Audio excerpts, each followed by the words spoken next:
And welcome to BLED.in।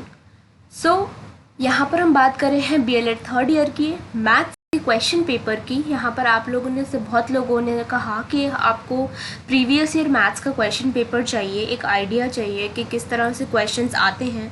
तो अभी मुझे एक 2019 का ही अवेलेबल हो पाया है, बिकॉज इसके पहले आई थिंक जितने स्टूडेंट्स ने लिया है या ऑप्ट किया है इसके पहले हुआ नहीं है पेपर। सो एक आध दो ही पेपर्स ही अवेलेबल हैं। अगर आपके पास और भी पेपर्स हैं तो प्लीज़ आप नीचे दिए डिस्क्रिप्शन में ईमेल दिया है, आप वहाँ पर प्लीज़ हमको क्वेश्चन पेपर सेंड कर सकते हैं जिससे कि हम सबसे शेयर करें। तो हम बढ़ते हैं आगे, देखते हैं क्या है पेपर में, किस तरह के questions are asked in examination. और अभी ये क्वेश्चन पेपर है, मैं डेफिनेटली इसका सल्यूशन लाने की कोशिश करूँगी और आपको प्रोवाइड कराऊँगी। टिल आप क्वेश्चंस को देखिए, खुद से एक बार सॉल्व करने की कोशिश करिए, फाइंड आउट करिए। ये आपको 12th की बुक में मैक्सिमम मिलेगा, ISC की बुक में, वहाँ से आपको बहुत हेल्प मिलेगी। तो प्लीज़ आप देखिएगा, मैं इसका सॉल्यूशन लेकर आऊँगी। टिल आप कोशिश करिए। ओके, देखते हैं। पहला question is from vector space. इस तरह की थ्योरम्स प्रूव होने के लिए आ जाती हैं, तो अगर आपको इजीली आता है तो आप इसको अटेम्प्ट करें, अदरवाइज आप इसको स्किप कर सकते हैं। ठीक है, तो मैं देखती हूँ इसका सल्यूशन मिलता है तो बहुत अच्छा रहेगा आप लोगों के लिए। तो ये है वेक्टर स्पेस से क्वेश्चन। तो इन क्वेश्चंस को नोट कर लीजिए, स्क्रीनशॉट ले लीजिएगा क्वेश्चन पेपर का। इंटीग्रेशन और डिफरेंशिएशन आपको बहुत अच्छे से करना है। आप देख सकते हैं यहाँ पर question, as told before rank of matrix. Matrix आपको अच्छे से करना है, इवन मैट्रिक्स की थ्योरी भी आपको बहुत अच्छे से करनी है।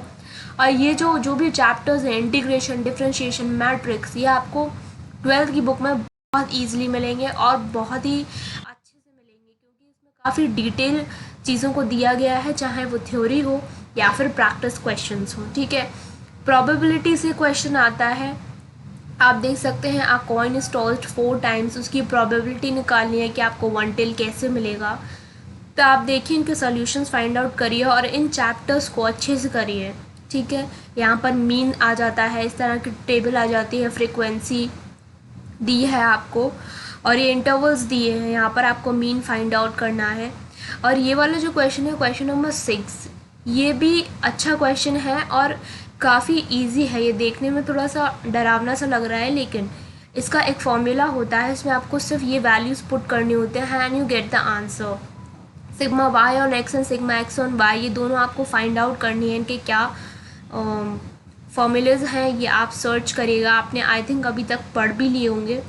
क्वेश्चन नंबर 7 इज, यहाँ पर कुछ थ्योरीज भी है, सब रिंग्स सब ग्रुप्स एंड रिंग्स को लेकर, ये सेट का क्वेश्चन है। And 8th is poisons distribution, ये भी थ्योरी है, ये एक थ्योरम है, इसको भी आप सर्च करिएगा अच्छे से, आपको नेट पर भी मिल जाएगा ये। नेक्स्ट इज डिफरेंशियल इक्वेशन से क्वेश्चंस आया है एंड ये परम्यूटेशन ऑफ डिग्री, ये कुछ डिफरेंट टाइप्स के क्वेश्चंस हैं जो हमने अभी यहाँ पर देखे, इसके पहले भी हो सकता है आपने पढ़े हों।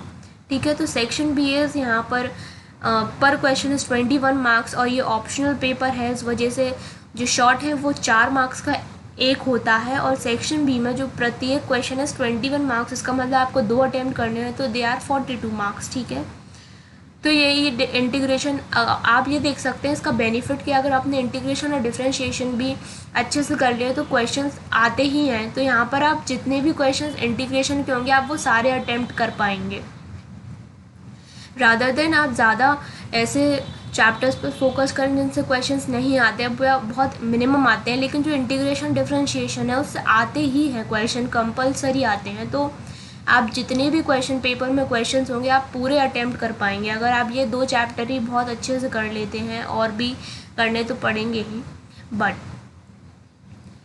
अगर इनको करते हैं तो आप इजीली जितने भी क्वेश्चंस अराउंड होंगे क्वेश्चन पेपर में आप इसको सॉल्व कर पाएंगे। Next is B differential equation, आप देख सकते हैं यहाँ पर भी क्वेश्चन है, क्वेश्चन नंबर 9, और यहाँ पर भी 2 पार्ट पूछ लिए हैं, तो यहाँ पर आपके 3 क्वेश्चन आप इजीली टैकल कर सकते हैं। ठीक है, नेक्स्ट इज रिडक्शन फॉर्मूला, ये भी एक तरह से इंटीग्रेशन का ही पार्ट है, एक अलग पार्ट में आता है ये रिडक्शन फॉर्मूला। ठीक है, प्रोबेबिलिटी देखिए, एक और question, approaches to probability and laws of probability, अगर आपने पढ़ा है तो ये थ्योरी बेस्ड है, तो यहाँ पर भी आप इसको लिख सकते हैं। ये कुछ आ गए, अगर आपको सॉल्विंग में प्रॉब्लम आ रही है और अगर आपने थ्योरी अच्छे से कर रखी है तो इस तरह से भी आप कर सकते हैं। लीनियर ट्रांसफॉर्मेशन क्या है, मिनिमल पॉलिनॉमियल और इंटीग्रल डोमेन्स, लैग्रेंज थ्योरम करके जाइएगा प्लीज़। लॉज ऑफ प्रोबेबिलिटी करिएगा, एप्लीकेशन ऑफ डिफरेंशियल इक्वेशंस, यहाँ पर आपको थ्योरी लिखनी है इन पेपर की ये हैं क्या। तो इसमें से 6 दिए हैं आपको, यानी 4 अटैम्प्ट करने हैं। यहाँ पर कोरिलेशन कोएफिशिएंट का पूरा एक चैप्टर है उस बुक में। आप अगर उस बुक को देखेंगे या फिर अगर आपके पास NCERTs भी हैं तो आप उससे प्लीज़ लगाइए, और उसमें पूरा का पूरा चैप्टर दिया है बहुत ही अच्छे से, और काफ़ी उसमें प्रैक्टिस क्वेश्चंस भी हो सकते हैं। आप देख सकते हैं कि ये दो मतलब एक ही चैप्टर से है। कोरिलेशन कोएफिशिएंट यहाँ पर R निकालना है और यहाँ पर सिग्मा की वैल्यू निकालनी है आपको, ठीक है। तो ये आपको टेबल दिया है, ये थोड़ा सा कैलकुलेटिव हो जाता है, बट अगर आपको आता है तो ये बहुत ईजिली आप टैकल कर सकते हैं और एग्जामिनेशन में अच्छे से इसको कर सकते हैं, ठीक है।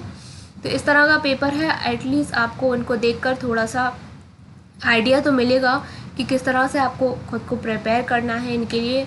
और मैथ्स वाले स्टूडेंट्स के लिए एक पॉजिटिव पॉइंट यही होता है कि उनको पूरे मार्क्स मिलते हैं if your answer is correct, ठीक है। अगर आपका पूरा क्वेश्चन आपने सिंप्लीफाई किया और अच्छे से किया and with steps, without cutting, with right answer, then you get whole 21 marks, ठीक है। तो ये एक फ़ायदा होता है मैथ्स वाले स्टूडेंट्स के साथ, ठीक है।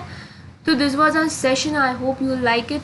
और अगर आपको पसंद आए तो प्लीज़ इसको शेयर करें, चैनल को सब्सक्राइब करें। हम और भी ऐसे क्वेश्चन पेपर्स लेकर आएंगे, पूरी की पूरी सीरीज़, ठीक है, जिससे कि आपको एटलीस्ट एक आइडिया मिलेगा अभी कि आपको किस तरह से पेपर को सॉल्व करना है और किस तरह से क्वेश्चंस आए हुए हैं। अगर आपके पास और भी क्वेश्चंस हैं तो प्लीज़ blnotes@gmail.com पर शेयर करें, और ज़्यादा से ज़्यादा इसको share and give it a thumbs up. Okay, so bye bye, take care and all the best.